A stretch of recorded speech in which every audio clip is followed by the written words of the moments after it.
রাজধানীর ফার্ম গেটে এলিভেটেড এক্সপ্রেসওয়ের পিলারের সঙ্গে ধাক্কা লেগে বিআরটিসির একটি দোতলা বাস ক্ষতিগ্রস্ত হয়েছে। এই ঘটনায় বেশ কয়েকজন যাত্রীও আহত হয়েছে। এ বিষয়ে আরও জানবো সহকর্মী শাকিল হাসানের কাছ থেকে। শাকিল, এই দুর্ঘটনা কিভাবে ঘটলো? যারা আহত হয়েছেন কি অবস্থা তাদের?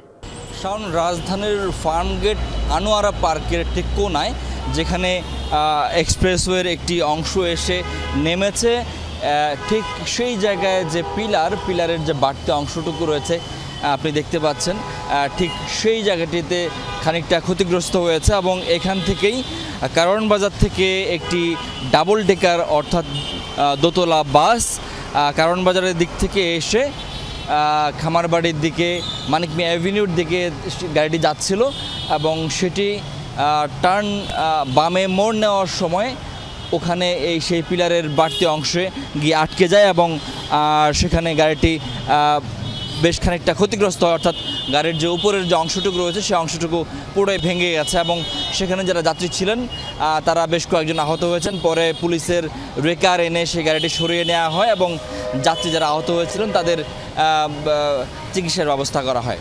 শাওন। শাকিল, ধন্যবাদ আপনাকে।